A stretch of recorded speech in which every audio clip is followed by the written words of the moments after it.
اعوذ باللہ من الشیطان الرجیم بسم اللہ الرحمن الرحیم ربی یسر ولا تعسر وتمم بالخیر۔ آج میں منافقین کی اقسام کے بارے میں بات کروں گا۔ ہجرت مدینہ کے بعد اسلام کو یہودیوں سے سابقہ پڑا۔ یثرب کے جو اصلی باشندے تھے وہ انصار تھے، لیکن عملاً اس علاقے پہ اقتدار پہ یہود کا قبضہ تھا۔ تجارت و زراعت پر انہی کا تسلط تھا۔ تعلیمی اور معاشرتی اعتبار سے بھی یہ زیادہ مستحکم تھے۔ الغرض مذہب، معیشت اور سیاست کے میدان میں یہود کا سکہ روا تھا۔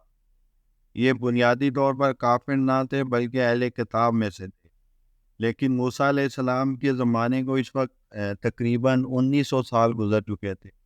تورات لفظاً و معناً ہر طرح محرف ہو چکی تھی، بلکہ اس سے پہلے اور بعد کی آسمانی کتابیں اور صحیفے بھی تحریف کا شکار ہو چکے تھے۔ سب کے عقائد مسخ ہو گئے تھے، ان میں غیر الہامی باطل خیالات کی آمیزش ہو گئی تھی۔ دین حق اور نبوت کو انہوں نے نسل اسرائیل کی وراثت سمجھ رکھا تھا۔ یہودیت پر انہیں بہت ناز تھا، اور اسی نسلی تفاخر اور متعصبانہ زوم نے انہیں گمراہی سے ہمکنار کر دیا۔ جو تعلیمات الہیہ جس قدر بھی صحیح صورت میں موجود تھیں، ان کا اقفا اور خود تراشیدہ تعویلات کے ذریعے ان کی معنوی تحریف ان کا شیوا تھا۔ مزید برآں ان کے علماء اور سردار بھی اعتقادی گمراہی کے علاوہ عملی تباہی اور گراوت کی انتہا کو پہنچ چکے تھے۔ حق پوشی، خود پسندی اور مفاد پرستی کے باعث نہ وہ اپنی اصلاح کے لیے تیار تھے اور نہ ہی کسی ہادی و رہنما کی بات سننے کو، بلکہ راہ حق کی طرف بلانے والوں کا تمسخر، ان کی مخالفت و مزاحمت اور ان کے خلاف سازش و کینہ پروری ان کی سیرت کا جزو لا یعنی فکر بن چکی تھی۔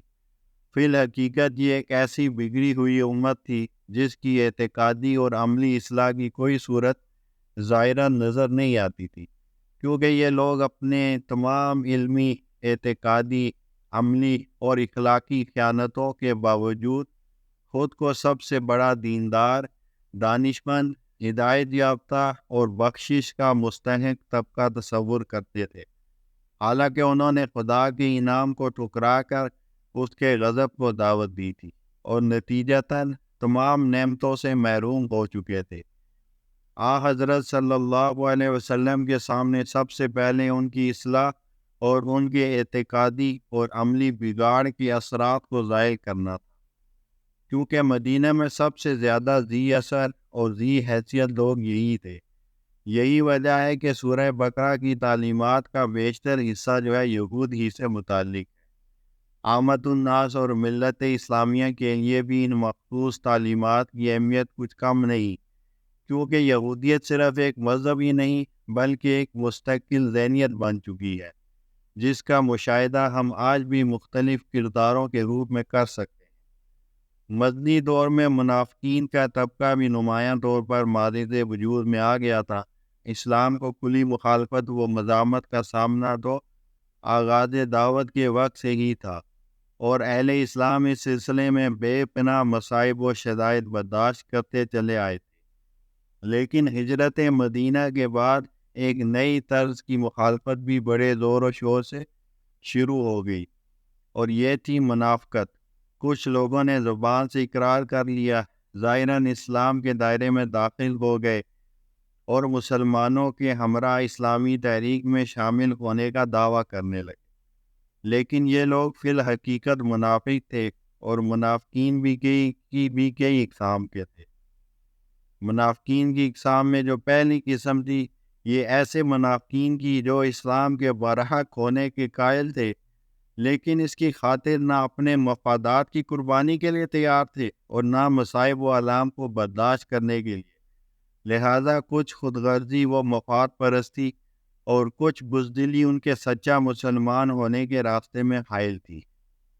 دوسرے ایسے منافقین کی جو دل سے قطعاً اسلام کے منکر تھے اور محض سازش اور فتنہ و شر کے لیے اسلامی صفوں میں گھس آئے تھے۔ یہ اسلام کے بہت بڑے دشمن تھے۔ تیسرے ایسے منافقین کی جو اسلام کے اقتدار و حکومت کے باعث مفاد پرستانہ خواہشات کے تحت اسلام سے وابستہ ہو گئے تھے، لیکن مخالفین اسلام سے بھی اپنا تعلق جو ہے بدستور قائم رکھے ہوئے تھے تاکہ دونوں طرف سے حسب موقع فائدہ بھی حاصل کر سکیں اور دونوں طرف کے خطرات سے بھی محفوظ رہیں۔ چوتھی قسم ایسے منافقین کی تھی جو ذہنی طور پر اسلام اور کفر کے درمیان متردد تھے، نہ انہیں اسلام کی حقانیت پر کامل اعتماد تھا اور نہ وہ اپنے سابقہ جو کفر یا جاہلیت پر مطمئن تھے۔ وہ اوروں کی دیکھا دیکھی مسلمان ہو گئے تھے لیکن اسلام ان کے اندر راسخ نہیں ہوا تھا۔ 5 قسم ایسے منافقین کی جو اسلام کو حق سمجھتے ہوئے دل سے اس کے قائل تو ہو چکے تھے، لیکن پرانے اوہام اور وہ عقائد اور رسم و رواج کو چھوڑنے، دینی اور اخلاقی پابندیوں کو قبول کرنے اور اوامر و نواہی کے نظام پر عمل پیرا ہونے کے لیے ان کا نفس تیار نہیں ہو رہا تھا۔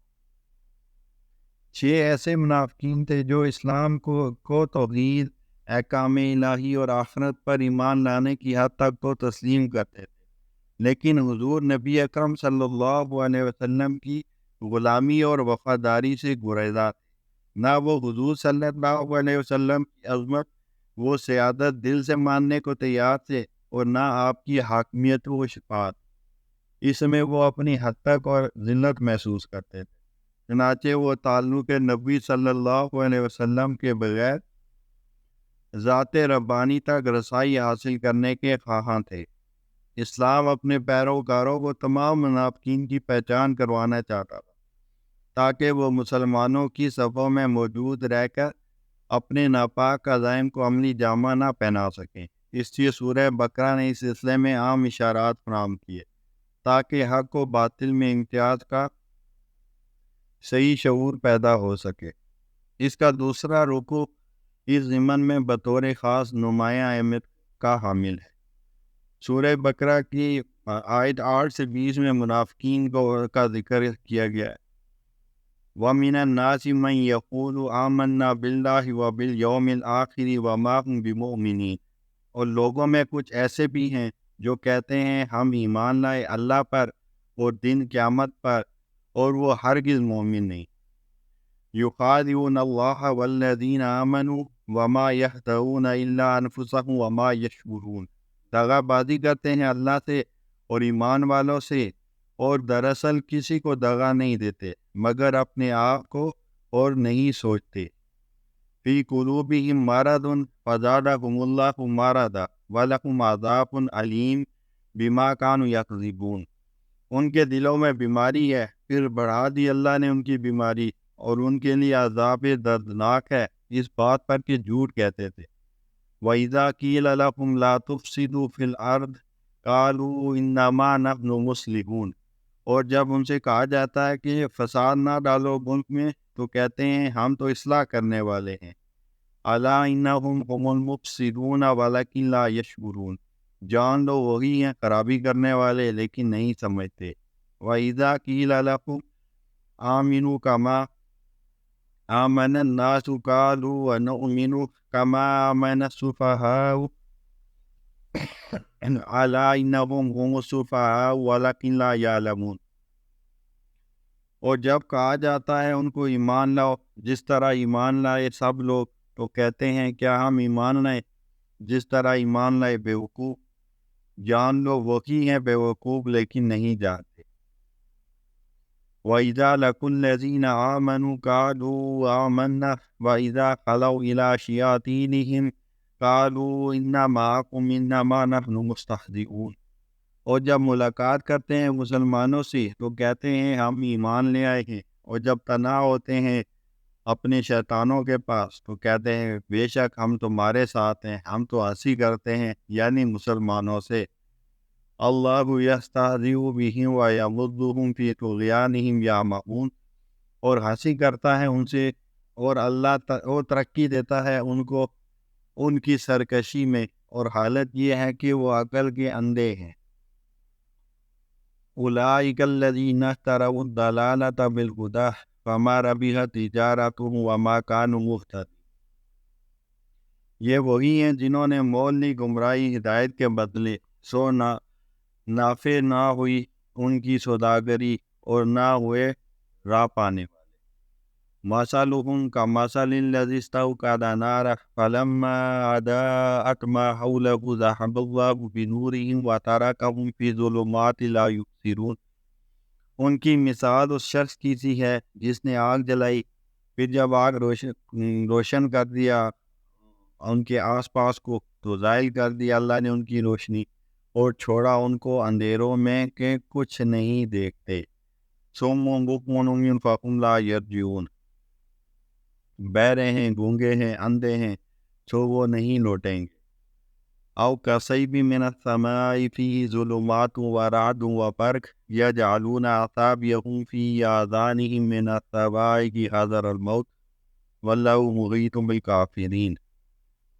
یا ان کی مثال ایسی ہے جیسے زور سے مینا پڑ رہا ہو آسمان سے، اس میں اندھیرے ہیں اور گرج اور بجلی دیتے ہیں، انگلیاں اپنے کانوں میں مارے کر کے موت کے ڈر سے، اور اللہ احاطہ کرنے والا ہے کافروں کا۔ یکاد البرق یخطف ابصارهم کلما اضاء لهم مشوا فیہ واذا اظلم علیہم قاموا ولو شاء اللہ لذہب بسمعہم وابصارہم ان اللہ علی کل شیء قدیر۔ قریب ہے کہ بجلی اچک لے ان کی آنکھیں، جب چمکتی ہیں ان پر تو چلنے لگتے ہیں اس کی روشنی میں، اور جب اندھیرا ہوتا ہے تو کھڑے رہ جاتے ہیں، اور اگر چاہے اللہ تو لے جائے ان کے کان اور آنکھیں، بے شک اللہ ہر چیز پر قادر ہے۔ اب اس کا مختصر تاریخی پس منظر کیا ہے کہ یہاں منافقین کے وجود کا جو مختصر تاریخی پس منظر واضح کرنا ضروری ہے، تاکہ یہ معلوم ہو سکے کہ اہل ایمان اور اہل کفر کے علاوہ اہل نفاق کا جو تیسرا گروہ ہے وہ کیوں معرض وجود میں آ گیا تھا۔ اہل مدینہ کی قبیلہ خزرج کا ایک بہت بڑا سردار تھا، عبداللہ بن ابن ابی، جس کو رئیس المنافقین کا بھی خطاب ملا تھا۔ اسے اس کے اثر و رسوخ کے باعث مدینے کا حکمران بنایا جا رہا، اور نبی پاک علیہ السلام کی ہجرت سے صورتحال میں زبردست تبدیلی آ گئی۔ یہودیوں سمیت تمام اقوام نے متفقہ طور پر آپ صلی اللہ علیہ وسلم کو مدینے کا حاکم تسلیم کر لیا، جس سے عبداللہ بن ابی اور اس کے ساتھیوں کے مذمومہ جو مفادات ہیں ان کو سخت نقصان پہنچا۔ چنانچہ وہ اس دن سے اسلام اور بانی اسلام صلی اللہ علیہ وسلم کے خلاف مخفی کارروائیوں اور پس پردہ سازشوں میں مصروف ہو گیا۔ یہ طبقہ اسلام کے خلاف کھلی مخالفت و مزاحمت کی جرات تو نہ کر سکا، لہذا ظاہراً اسلام سے وابستگی کا لبادہ اوڑھ کر مختلف قسم کی فتنہ انگیزیوں کا جال بچھانے لگا۔ قرآن مجید نے اس طبقے کی نشاندہی اس قدر جامع اور ہمہ گیر انداز میں کی ہے کہ نہ صرف عہد رسالت کے منافقین کی واضح تصویر سامنے آ جاتی ہے، بلکہ ہر دور میں منافقت کے مختلف روپ بے نقاب ہوتے چلے جاتے ہیں۔ یہاں منافقوں کی علامات اور ان کی نفسیات کو بڑی شرح و بسط کے ساتھ اس لیے بیان کیا گیا ہے کہ حقیقت میں یہی خرابی اہل اسلام کی ذلت و رسوائی کا باعث بنی ہے۔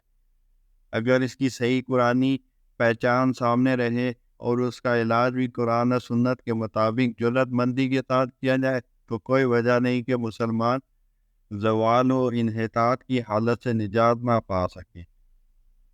آیت نمبر 8 اور 9 میں منافقت کی جو دو علامات کی طرف اشارہ کیا گیا ہے۔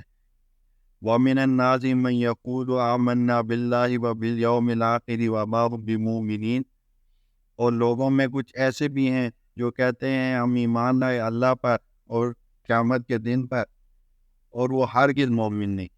يُخَادِعُونَ اللَّهَ وَالَّذِينَ آمَنُوا وَمَا يَخْدَعُونَ إِلَّا أَنفُسَهُمْ وَمَا يَشْعُرُونَ، دغا بازی کرتے ہیں اللہ سے اور ایمان والوں سے، اور دراصل کسی کو دغا نہیں دیتے مگر اپنے آپ کو، اور نہیں سوچتے۔